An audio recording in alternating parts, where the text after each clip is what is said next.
हमारे विभिन्न ज्ञानवर्धक कार्यक्रम देखने के लिए आप हमें अभी सब्सक्राइब करें, बेल आइकन को प्रेस करें ताकि आप देख सकें हमारा कार्यक्रम सबसे पहले। और अधिक जानकारी के लिए फेसबुक पेज को लाइक करना न भूलें। जय मां इंद्राक्षी। इंद्राक्षी धाम में दर्शकों आप सभी का हम हार्दिक स्वागत करते हैं। आज के दिन जिन जातकों का जन्मदिवस है, मैरिज एनिवर्सरी है, उन सभी को हमारी तरफ से बहुत बहुत शुभकामनाएं।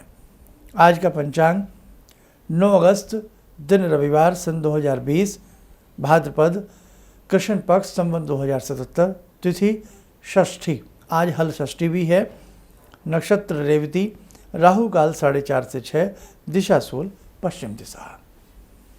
आइए दर्शकों, आज हम एक ऐसे सब्जेक्ट पर बात करते हैं जिसको लेकर के बहुत लोग चिंतित रहते हैं। क्या कि हम कमाते बहुत हैं लेकिन धन नहीं ठहरता, या हम जितना भी कमाते हैं कुछ तो हमारे पास बचत होनी चाहिए, लेकिन व्यक्ति कमाता कमाता थक जाता है, बचत हो ही नहीं पाती, और कई बार कोई भूल से बचत हो भी जाती है तो कोई ऐसा काम आन पड़ता है कि जो जमा पूंजी होती है निकल जाती है। ये समस्या बहुत लोगों के साथ है। अब इसमें दो चीज़ों का अध्ययन करने की आवश्यकता है, क्योंकि हर चीज़ पर अंधविश्वास भी करना अच्छा नहीं होता। पहली आवश्यकता तो यह है कि हमारी कमाई कितनी है। अब कई बार परिवार बड़ा है, हमारे खर्चे उस हिसाब से ज़्यादा हैं और कमाई का अनुपात कम है, तो वहाँ तो जाहिर सी बात है कि भाई आप जोड़ ही नहीं पाएंगे, क्योंकि कमाई अगर 1 रुपया है तो खर्चा 2 रुपया है। वहाँ तो जर्नल से आपको आंसर मिल रहा है। लेकिन जहाँ कमाई 2 रुपया है, खर्चा 1 रुपया है, मतलब समझो मेरा कि कमाई है, खर्चा कम है, उसके बावजूद भी धन नहीं ठहर पाता। कोई ना कोई काम ऐसा निकल आएगा, कोई बीमार हो जाएगा, बीमारी पे पैसा लग जाएगा, गाड़ी में कोई कमी आ जाएगी, इलेक्ट्रॉनिक सामान खराब हो जाएंगे, मतलब जो चीज़ नहीं होनी चाहिए वो हो जाएगी और पैसा किसी न किसी रूप में निकल जाएगा। वहाँ कई बार आदमी ऐसे खुजला करके सोचता है भाई क्या हो रहा है, क्यों पैसा नहीं रुक पा रहा, आखिरकार बात क्या है। कमाई भी अच्छी है। तो आइए कुछ चीज़ों पर हम चर्चा करते हैं। नंबर 1, अगर आपके घर का वास्तु अच्छा नहीं है, त्रिकोणी या चतुर्भुजी प्लॉट पर आप रहते हैं, तो उसके वास्तु का अच्छा खासा इफेक्ट आपके ऊपर आएगा और आपकी पास धन नहीं रुक पाएगा। वास्तु का भी बहुत बड़ा इफेक्ट पड़ता है। अब आप पूछेंगे कैसे। आपने बहुत लोगों से सुना होगा कि जब हम वहाँ रहते थे तो हम बहुत कंगाल से रहते थे, लेकिन जब से इस भवन में आए हैं, इस स्थान पर आए हैं, मामला अच्छा है। और ऐसा भी हज़ारों बार सुना होगा कि जब वहाँ रहते थे, उस घर में रहते थे, उस स्थान पर रहते थे, उस शहर में रहते थे, बहुत अच्छा सब कुछ चल रहा था। लेकिन जब से शहर चेंज किया या प्लॉट चेंज किया, फ्लैट चेंज किया, भवन चेंज किया, स्थान चेंज किया, जब से हम इस जगह पर आए हैं तरक्की नहीं हो पा रही है। जब से हम इस स्थान पर आए हैं डे बाय डे हम डूबते जा रहे हैं। तो ये वास्तु का असर होता है कि स्थान कई बार परिवर्तन भी हमारे लिए शुभ नहीं होता। वो जगह शुभ नहीं होती, वो फ्लैट, वो मकान शुभ नहीं होता। तो ऐसी बात नहीं है, स्थान परिवर्तन का या वास्तु का इफेक्ट हमारे जीवन के ऊपर आता है। पुराने समय में भी बहुत सारे ऐसे किले, भवन वास्तु के हिसाब से बनाए गए हैं। तो वास्तु का अपना अस्तित्व है, मेरा कहने का भाव ऐसा भी है। दूसरी बात, एक व्यक्ति जन्म से पढ़ता लिखता है और बहुत शीघ्रता के साथ वो कमाई करता रहता है, फिर भी धन नहीं जोड़ पाता। तो एक बात बताएं, आपकी जन्म पत्रिका का द्वितीय भाव, जिसे हम धन भाव भी कहते हैं, वाणी भाव भी कहते हैं, आपकी कुंडली का द्वितीय भाव निश्चित कमज़ोर है। आपकी वाणी का प्रथम भाव निश्चित कमज़ोर है आपकी कुंडली का, और आपकी ही जन्म पत्रिका का जो खर्च भाव होता है, द्वादश भाव होता है, अनाप शनाप पैसा जहाँ बहुत खर्च हो जाता, तो द्वादश भाव भी कुछ कमज़ोर है। तो जिनके साथ ये स्थिति हो कि धन कतई नहीं ठहर पाता, किसी न किसी रूप में निकल ही जाता है, तो आप अपनी जन्म पत्रिका के, अपनी होरोस्कोप के द्वितीय, प्रथम और द्वादश भाव से संबंधित जो ग्रह हों उनका उपाय कीजिए, आपको अच्छा लाभ मिलेगा। अब यहाँ मैं उपाय इसलिए नहीं बता सकता क्योंकि सबकी पत्रिकाएं अलग अलग होती हैं। किसी के द्वितीय भाव में कोई ग्रह होता है, कोई राशि होती है, किसी के द्वादश भाव में यानी कि 12th हाउस में कोई और राशि होती है, तो सबका डिफरेंट होता है। इसलिए सभी के लिए कॉमन टैबलेट कई बार बताना, दवाई बताना, उपाय बताना वो अच्छा नहीं रहता है। तो जन्म पत्रिका में भी ऐसा योग होता है। एक चीज़ और बताएं, कई बार आदमी भी इसका कसूरवार होता है, एक्स्ट्रावेगेंट, बहुत खर्चीला होता, साहब मुट्ठी में धन रुक ही नहीं पाता। ऐसे लोग भी होते हैं। अब जैसे आपके हाथ की रेखाएं हैं, जिन व्यक्तियों की मस्तिष्क रेखा और जिन व्यक्तियों की हृदय रेखा, ऊपर हृदय रेखा होती है, नीचे मस्तिष्क रेखा होती है, हृदय रेखा और मस्तिष्क रेखा जितनी लुंज पुंज होगी, जितना इसमें गैप अधिक से अधिक होगा, वहाँ पर भी आप देख लीजिएगा धन नहीं रुकेगा, निकलता चला जाएगा। और मैंने एक चीज़ और बताई थी, आप इस चीज़ को देखिएगा, ये तो मैंने हज़ारों बार बताया। आप अपनी उंगलियों का ऐसे करिए, आपने ऐसे, देखो ये खुली हुई हैं, हमने इन्हें बंद किया सटा करके। अगर सटा करके बंद करने के बाद भी इनमें आर पार झरोके नज़र आते हो, यहाँ पर गैपिंग नज़र आती हो आर पार, ये झरोके ऐसे जैसे हल्का हल्का सा हम हाथ खोलें, ये झरोका नज़र आता हो, बंद करने पर ये झरोके नज़र आते हो। हम अगर ऐसे करें तो हम उसमें से किसी को देख सकें। अगर आपकी इन उंगलियों में इस प्रकार के गैपिंग है, झरोका है, धन नहीं रुकेगा साहब। कोई अपवाद ही हो, अल्टरनेट हो तो मैं कुछ कह नहीं सकता, लेकिन पैसा नहीं रुकेगा। आप कमा कमा के थक जाएंगे, पसीना बहा के थक जाएंगे, धन नहीं रुकेगा। इसके लिए फिर शास्त्रकारों ने अलग से कुछ उपाय बताए हैं, वो प्रकरण मैं अलग से बनाऊंगा आपके लिए। लेकिन मैं सिर्फ ये समझा रहा हूँ कि आपकी हाथ की रेखाओं में भी ऐसे योग होते हैं जो इस बात को बताते हैं कि आपके पास धन क्यों नहीं ठहरता, फॉल्ट कहाँ है। ऐसे आपकी जन्म पत्रिका में, ऐसे आपका यानी कि आपके वास्तु का बहुत बड़ा रोल है आपके जीवन में, आपकी कुंडली भी और आपके हाथ की रेखाएं भी। अब जिनके पास जन्म पत्रिकाएं नहीं, वो किसी भी एस्ट्रोलॉजर को, अच्छे को, जिसको नॉलेज हो, किसी अच्छे पामिस्ट को अपना हाथ दिखाएं और जाने ऐसा क्या है। दूसरी बात, ये चंद्रमा होता है, ये गद्दी नुमा चंद्रमा होता है दोनों हाथों में। अब दोनों हाथों में अगर चंद्रमा बहुत पुष्ट है और हथेली बहुत गड्ढेदार है, गहरी हथेली है, और गहरी हथेली गड्ढेदार में जो बीच में एक सेक्टर्न लाइन होती है जिसको हम लक लाइन कहते हैं, वो नदारद है, गायब है, तो भी आप देख लेना आपको बहुत मशक्क़त करनी पड़ेगी, धन नहीं रुकेगा।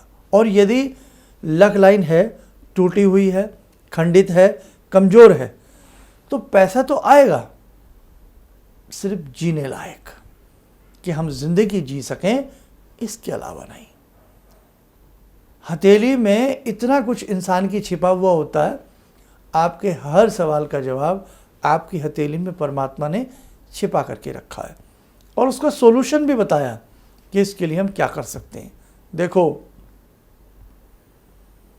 थोड़ा बहुत धन सब कमा लेते हैं, लेकिन ये धन का खजाना किसी किसी के पास ठहर पाता है, ये हकीकत बात है। पुस्तकें सब पढ़ते हैं, कॉलेज स्कूल में बहुत लोग पढ़ते हैं, लेकिन शाबाशी मिलना और आपकी डिग्री में 4 चांद लगना, ये हर आदमी के साथ नहीं होता। भाग्य भी कोई चीज़ है, ऐसा नहीं है, भाग्य है, लेकिन हर चीज़ को भाग्य के भरोसे भी हम नहीं बैठ सकते। इसीलिए ज्योतिष विद्या हमारे ऋषियों ने बनाई कि बेटा, अगर जीवन के किसी क्षेत्र में कोई समस्या महसूस हो रही है, चाहे वो तन की है, धन की है, मन की है, कहते हैं ना, कोई तन से, कोई धन से, कोई मन से, थोड़े थोड़े से सभी दुखी हैं। तो अगर कोई ऐसी समस्या है तो हमें एक बार किसी मर्मज्ञ व्यक्ति से मिल करके हल्की फुल्की राय उनसे लेकर के उपाय ज़रूर करने चाहिए। उपाय बहुत आसान होते हैं। कई बार त्रिधातु का छल्ला बताया जाता है ऐसी स्थिति में। कई बार ऐसी स्थिति में चांदी रखने के उपाय बताए जाते हैं, थोड़ी ही चांदी सही। ऐसी स्थिति में अब जैसे आपकी जन्म पत्रिका का मंगल भाव बहुत कमज़ोर हो, हथेली में भी 2 जगह मंगल होते हैं, यहाँ मंगल होते हैं, मंगल होते हैं, यहाँ अगर ये मंगल ध्वस्त हो और इस पर बहुत सारी आड़ी तिरछी रेखाएं हों, कर्जे में रहेगा ऐसा व्यक्ति। चाहे 1 रुपये का कर्जा रहे, लेकिन वो ये नहीं कह सकता साहब मुझे किसी का देना नहीं है, कमाएगा भी लेकिन कर्ज में ही रहेगा। ये स्थिति भी होती है आपकी कुंडली के अंदर, आपकी हथेली से पता लगता है। ऐसी स्थिति में ऋण मोचन मंगल स्तोत्र का पाठ किया जाता है। तो दर्शकों, छोटी छोटी सी कुछ टिप्स मैं ज़रूर देना चाहूँगा इस कार्यक्रम में, नहीं तो आप कहेंगे कि भाई कार्यक्रम देखने का फ़ायदा क्या हुआ। सबसे पहली बात, जब भी किसी को धन दें तो आप जब किसी को पैसा देते हैं सीधे हाथ से दें, और जब किसी से धन लें तो भी सीधे हाथ से लें। लक्ष्मी को सीधे हाथ से ही देना चाहिए और सीधे हाथ से ही लेना चाहिए। कोशिश करें थूक लगा करके पैसों को ना गिना जाए, पानी का सहारा लें, अशुभ होता है। अब देखो भाई, जिस लक्ष्मी की हम पूजा करते हैं तो वो सब चीज़ें आप ध्यान रखें, और बहुत ही ज़्यादा ज़रूरी होने पर रात्रि के समय पैसा खर्च करें, ख़ास तौर से रात्रि के 10 बजे के बाद। ऐसे बहुत लोग हैं रात में पैसा नहीं देते, कहते हैं भाई सुबह आ जाना, सुबह आपको हम दे देंगे जो भी आपका है। हाँ, आप ये भी ना समझें कि व्यक्ति मर रहा है और हम सोचें कि ना हम तो खर्च नहीं करेंगे, व्यक्ति को भूख लग रही है, नहीं हम तो होटल में खाना नहीं खाएंगे, हम तो रात हो गई अब पैसे कैसे दें। नहीं, ऐसा भी नहीं है। लेकिन कुछ चीज़ें ऐसी होती हैं, जैसे कोई सामान है अगले दिन के लिए लाना है तो उसे हम अगले दिन भी ला सकते हैं। जहाँ तक संभव हो सके रात्रि में, अधिक रात्रि में पैसा ना निकालें। लक्ष्मी को शयन का समय होता है, वो उसको चलायमान रूप में न करें। घर में जो लक्ष्मी की पूजा करते हैं वो लक्ष्मी माता का बैठा स्वरूप हो, खड़ा हुआ ना हो। अब जैसे आप मेरे कार्यक्रम अगर खड़े होकर देखें, मन में आए देखें, ना देखें चले जाएं। जब आदमी बैठ करके कोई चीज़ तसल्ली से, तो ऐसे ही लक्ष्मी माता का जो चित्र है, चाहे चांदी का सिक्का हो, बैठा हुआ हो, और चाहे वो लक्ष्मी कैलेंडर पर हो, बैठी हुई हो, बैठे हुए स्वरूप का पूजन किया करें। समझे। दूसरी बात, अपनी जन्म पत्रिका का द्वितीय और द्वादश भाव की क्या स्थिति है चेक कराएं। कुंडली नहीं है, डेट ऑफ बर्थ नहीं है, तो हाथ की रेखाओं से भी ये सारी चीज़ें आप मालूम कर सकते हैं और उसके उपाय भी मालूम कर सकते हैं। मंगलवार के दिन अपने भोजन में थोड़ा सा गुड़ जरूर शामिल करें, और गुड़ तो वैसे भी बहुत अच्छा होता है। डायबिटिक पेशेंट भी गुड़ ले सकते हैं अगर गुड़ अच्छी क्वालिटी का है, किसी तरह का कोई भय नहीं होता।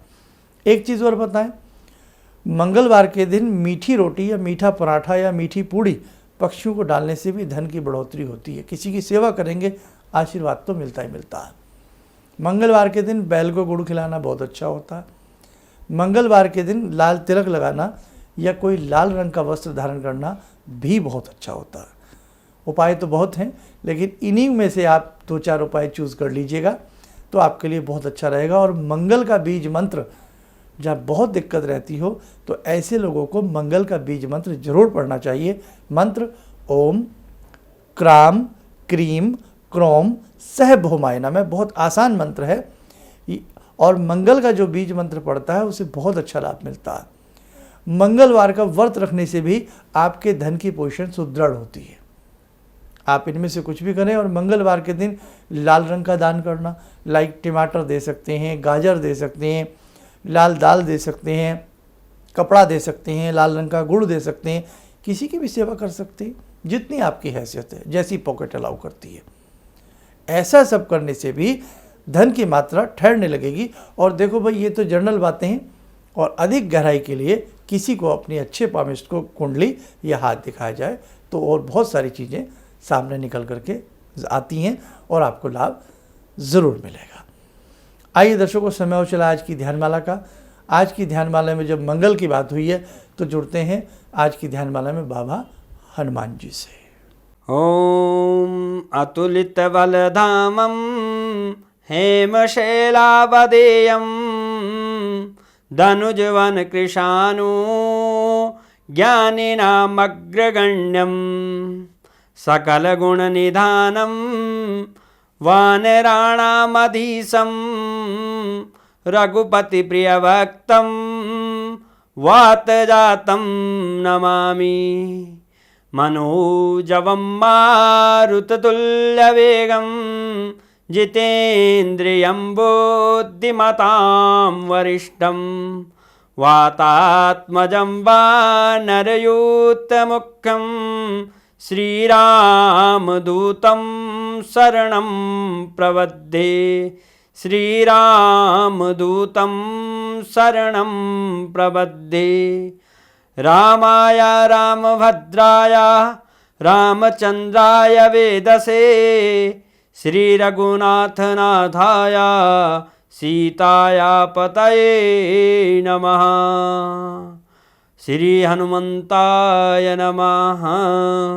कवच बना लें, ध्यान करें, हनुमान जी का आशीर्वाद हम सबके ऊपर बरस रहा है।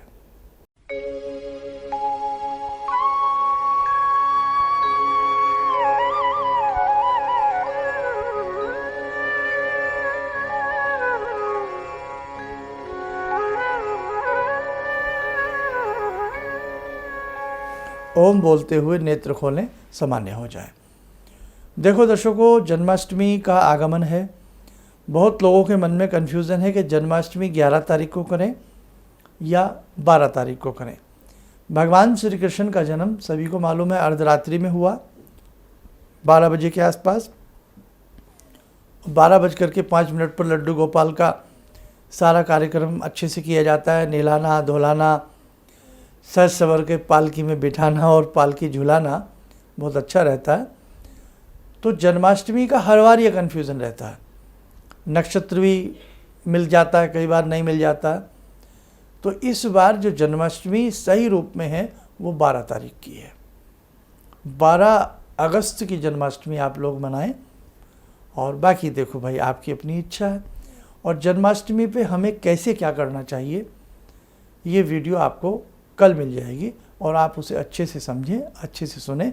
सिर्फ आज मुझे इतना बताना है कि जन्माष्टमी का जो पर्व है वो 12 तारीख का हम लोग मनाने जा रहे हैं। इन्हीं शब्दों के साथ हम अपनी वाणी को विराम देते हैं। जय माँ इंद्राक्षी। हम लोग आपका प्रोग्राम शुरू ही किया था, आप देखना, क्योंकि हम लोग बाहर से अभी साहिबाबाद ट्रांसफ़र हुए हैं। तो उसके बाद ऐसे ही एक दिन बैठी हुई थी, मेरी बेटी भी बैठी हुई थी।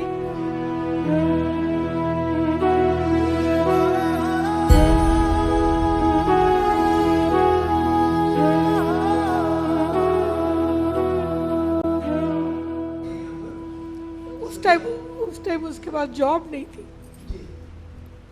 थोड़ा टाइम उसने जॉब छोड़ी। मैंने एकदम से बोला उसको कि तुम ये लगाओ फ़ोन, और पहली बार ही में ही उसका आपके साथ फ़ोन लग गया। पहली बार ही उसका फ़ोन लगा, और आपने कहा कि उसको बहुत अच्छी नौकरी मिलेगी, और थोड़े दिन बाद ही उसको बहुत अच्छी नौकरी मिल गई, और वो बहुत अच्छी नौकरी कर रही है। धन्यवाद बहुत इसके लिए। किसी भी समस्या के समाधान के लिए मिले प्रसिद्ध हस्तरेखा एवं वास्तु विशेषज्ञ प्रोफेसर धर्मेंद्र शर्मा जी से। नोट: शिविर में भाग लेने हेतु एवं व्यक्तिगत रूप से मिलने के लिए कॉल करने का समय सुबह 10 बजे से शाम 6 बजे तक। हमारे विभिन्न ज्ञानवर्धक कार्यक्रम देखने के लिए आप हमें अभी सब्सक्राइब करें, बेल आइकन को प्रेस करें ताकि आप देख सकें हमारा कार्यक्रम सबसे पहले। और अधिक जानकारी के लिए फेसबुक पेज को लाइक करना न भूलें।